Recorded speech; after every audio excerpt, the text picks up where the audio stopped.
Everyone, welcome to मेंटोमीटर bye Kalpana Singh.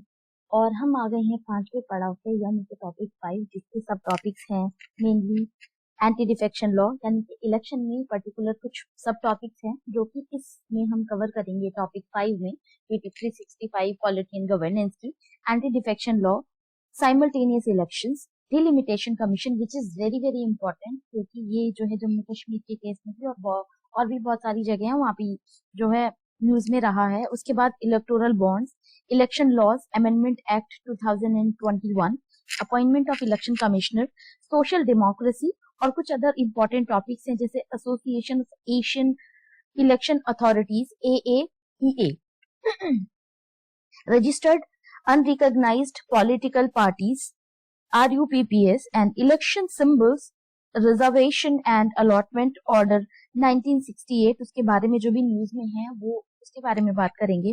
Apart from this, contesting elections from multiple seats, different types of votes, registration of electors. So ये जो है particular कुछ topics हैं, यानी कि total 8 main topics हैं और जो टोटल 6 हैं वो सब टॉपिक्स हैं छोटे छोटे। तो इसके बाद इसको मोस्ट प्रोबेबली मैं कोशिश करती हूँ कि एक ही लेक्चर में इसको अपलोड कर दूं, तो ताकि आपके 4 लेक्चर्स ऑलरेडी ये कॉमन जो है टॉपिक 1 टॉपिक 2 करके मैंने 4 कॉमन लेक्चर्स अपलोड किए हैं, तो वो आप देख लेना, जिससे कि टोटल जो प्लेलिस्ट मोस्ट प्रोबेबली एक कंप्लीट प्लेलिस्ट जो होगी शायद से 7 घंटे की बनेगी एंड ये आपको हेल्प करेगी आपके रिविजन में। अब जो है स्टार्ट करते हैं इलेक्शन। इलेक्शन आपने देखा ही होगा कि डिफरेंट टाइप के इलेक्शन है, चाहे MP MLA का इलेक्शन हो, लोकसभा राज्यसभा के इलेक्शन हो, प्रेसिडेंट वाइस प्रेसिडेंट का इलेक्शन हो। तो जो है इलेक्शन जो बॉडी है वो काफी ज्यादा इम्पोर्टेंट है।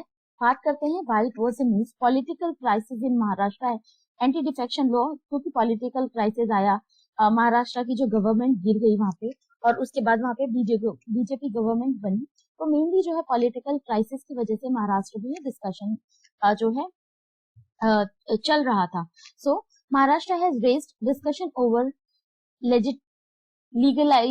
Legalities of the elected MLAs switching parties, यानी कि पार्टी जब पार्टी में जीत गया बंदा और MPs एंड MLAs और दूसरी पार्टी में चला जाता है, वो जब एक पर्टिकुलर पार्टी से वोट लेने के बाद, तो उसकी वजह से एक पार्टी जो है एक पार्टी की तो सरकार गिर जाती है, तो भाई इसको तो लॉस ही लॉस होता है। दूसरी पार्टी की बल्ले बल्ले हो जाती है, बाकी MP MLA खरीदे जाते हैं, बेचे जाते हैं, ये काफी न्यूज में आप सुन ही रहे होंगे। तो उसकी वजह से जो है ये सब काफी ज्यादा फेस करी होगी।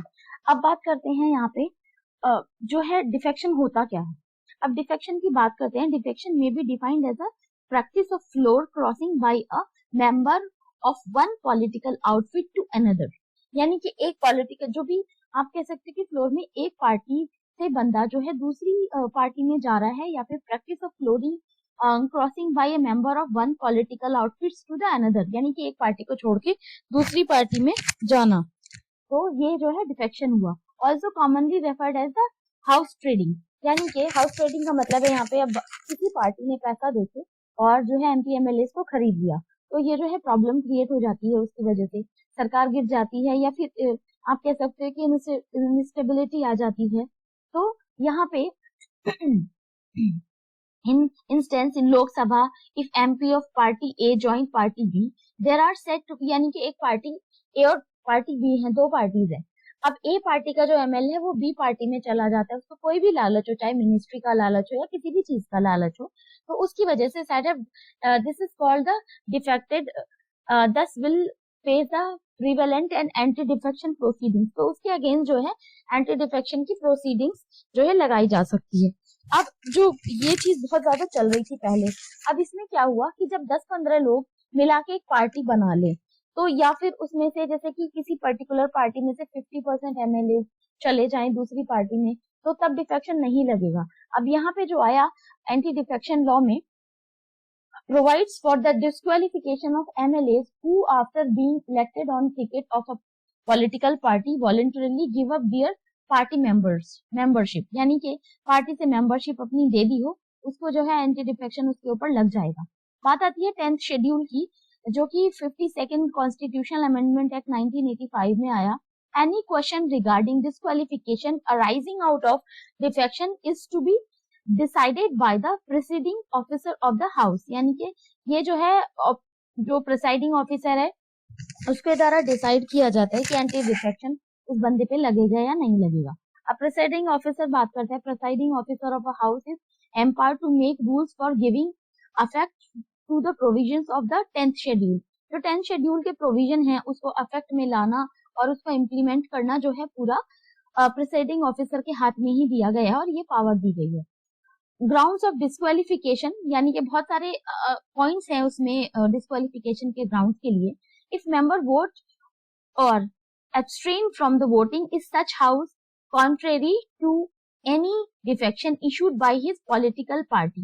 किसी के पॉलिटिकल पार्टी ने भी बोल दिया और बोला कि भाई ये दूसरी पार्टी में चले without obtaining prior permission of the such party, और उस पार्टी से उसने ना तो परमिशन ली ना किसी को बताया भैया चुपचाप जाके दूसरी पार्टी में बैठ जाओगे तो भाई दूसरे को तो बुरा लग नहीं है यहाँ पे, तो वही चीज आ रही है। Such act has not been condoned by the party within 15 days। और 15 दिन का जो है ये एक प्रोसीडिंग है या 15 दिन का एक प्रावधान है। Nominated members if he or she joins any political party after expiring of 6 months, यानी कि 6 महीना निकल जाने के बाद अगर दूसरी पॉलिटिकल पार्टी ज्वाइन कर लेता है। Independent member if he joins any political party, independent member अगर ज्वाइन कर लेता है तब भी वो डिस्क्वालीफाई हो जाएगा। और 6 महीने का ड्यूरेशन में अगर करता है तब भी जो है वो उसको उसकी जो क्या कहते हैं मेंबरशिप रद्द कर दी जाएगी। अब इसमें आ जाता है national party status. National party status है क्या? A political party would be consider as national party if it is recognised in 4 or more state, यानी कि चार स्टेट्स में जो है उसको सीट मिल जाती है जैसे 6% के लगभग। And if its candidate polled at least 6% of the total valid vote in any 4 or more states in last Lok Sabha Assembly elections and at least 4 MPs in last Lok Sabha polls, जैसे कि आम आदमी party Gujarat में आई है तो उसको national party का दर्जा दे दिया गया है। It has won at least 2% of the total seats in Lok Sabha from not less than 3 states, यानी कि कम 2% से कम सीट ना हो और जो है 3 स्टेट से कम में सीट ना मिली हो तब ही मिल सकता है, और अगर इससे कम में मिलता है तो फिर पार्टी का दर्जा नहीं मिलेगा। At present Election Commission of India has recognised 8 parties as national parties. 8 parties हैं जो कि नेशनल पार्टी हैं। अब यहाँ पे बात आती है law allows the party to merge with into another party provide that at least 2/3 of its legislature are in favour of merger, यानी कि दो तिहाई से ज्यादा 2/3 से ज्यादा जो लेजिस्लेचर्स हैं या मेंबर्स हैं वो एग्री हो जाए मर्जर के लिए, तब तो ये जो है लागू होगा। And exceptions to anti defection law, तो ये इसके exception, if a person is elected as speaker of Lok Sabha or chairman of Rajya Sabha then he could resign from his party and rejoin the party once he demits this post, यानी कि उस post को छोड़ने के बाद जो है वो पार्टी ज्वाइन कर सकता है। अब आती है साइमल्टेनियस इलेक्शन की बारी। क्यों न्यूज में है ये? The issue of holding simultaneous parliamentary and assembly elections has been referred by Law Commission for a practicable road map and framework, यानी कि उसका जो एक पर्टिकुलर रोड मैप पर फ्रेमवर्क तैयार करना और ये जो है पूरा simultaneous election and assembly elections के बारे में जो भी चीजें हैं वो किस तरीके से आपको मतलब उसको कैसे सुचारू रूप से चलाना है। अब बात करते हैं साइमल्टेनियस इलेक्शंस की। It means structuring Indian election cycle in a manner that elections to Lok Sabha and state assemblies are synchronise together, यानी कि एक साथ जो है उनका सिंक्रोनाइजेशन होना, under which voters in a particular constituency vote for both at same day, यानी कि क्योंकि देखो खर्चा भी होता है इलेक्शन कराने के लिए, जो भी आपके टीचर्स बैंकिंग में जो भी एम्प्लॉयज हैं स्टेट एम्प्लॉयज वगैरह को सबको लगाना पड़ता है और स्टाफ वगैरह होता है। तो ये जो है साइमल्टेनियस इलेक्शन को इस तरीके से डिजाइन किया जाए कि जैसे कि बीडीसी के जो इलेक्शंस होते हैं और प्रधानी के जो इलेक्शन होते हैं तो वो दोनों एक साथ हो जाते हैं, जिसकी वजह से क्या होता है कि डबल का खर्चा नहीं आता बस आपको जो भी जो एम्प्लॉयज होते हैं और जो जिनको डेलीगेशन दिया जाता है इलेक्शन कराने का, वो एक ही टाइम पे एक ही दिन जो है दोनों इलेक्शन इजीली हो जाते हैं, ब्लॉक प्रमुख का भी और जो है ग्राम पंचायत का भी। अब इसमें एक चीज और आती है, simultaneous elections doesn't mean that voting across country for Lok Sabha and state assembly happens on a single day, यानी कि पूरे देश में नहीं होगा, but it is like particular territory में ऐसा करना पड़ेगा, ठीक है। So it can be conducted in a phase wise manner, यानी पर्टिकुलर सेगमेंटेशन करना होगा, जैसे कि उत्तर प्रदेश में हो रहा है, फिर उसके बाद किसी और स्टेट में हो रहा है। अब मेनली बात करते हैं स्टेट इलेक्शन जो भी हैं, जैसे लोकल इलेक्शन है, प्रधानी वाले इलेक्शन, और उसके लिए तो ये जो पर्टिकुलर सेगमेंट है डिवीजन वाइज या जिले के हिसाब से किया जाता है, तो वो इस तरीके से चलता रहता है।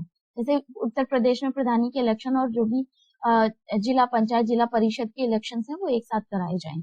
अब बात आती है simultaneous elections norm until 1967, but following dissolutions of the some legislative assemblies in 1968 and 69 and that of Lok Sabha in 1970, elections to be state assemblies and parliament have been held separately. पहले ये जो होता था separate किया जाता था, जिसकी वजह से खर्चा बहुत ज्यादा आ जाता था।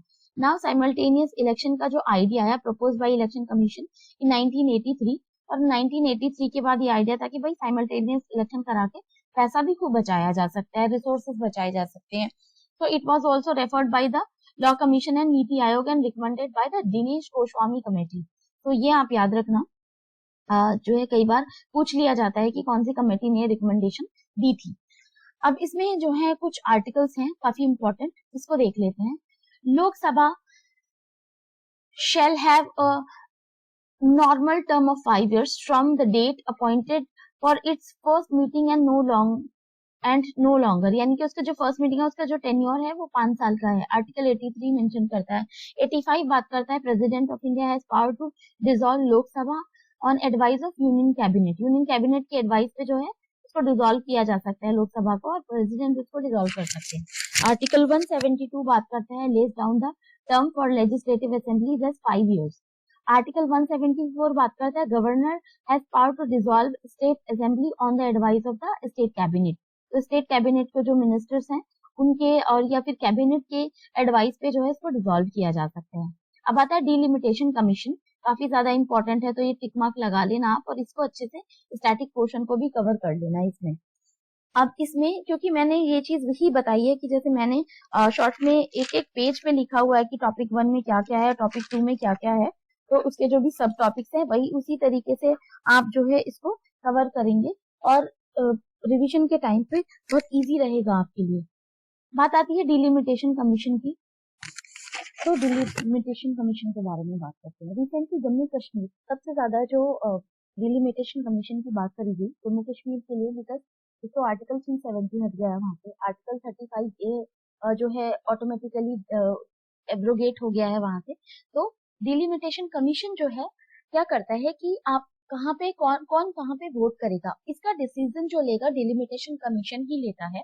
और न्यूज में जम्मू कश्मीर की वजह से ही है। तो Jammu Kashmir delimitation exercises concludes, इसमें जो भी और कुछ न्यूज भी है इसके अलावा, delimitation commission was set up on March 6, 2020 to draw boundaries of assemblies and parliamentary constituencies in Jammu and Kashmir. The commission has proposed increasing the numbers of seats in the union territories from 83 से 90 जो seat हो गई हैं इसकी। Besides, there are 24 seats in Pakistan occupied Kashmir (POK) that continues to remain vacant। क्योंकि अब वो Pakistan occupied Kashmir है तो फिर हमारा उसमें अभी कोई ऐसा अधिकार नहीं चल रहा है, इस वजह से वो वैकेंट है। उसके अलावा delimitation in north east states NES as per section 8A and RPA 1950, president can order delimitation exercises to be carried out in Arunachal Pradesh, Assam, Manipur and Nagaland। तो वहां पे जो है डिलिमिटेशन कमीशन जो है एक्सरसाइज कर सकती है डिलिमिटेशन एक्सरसाइज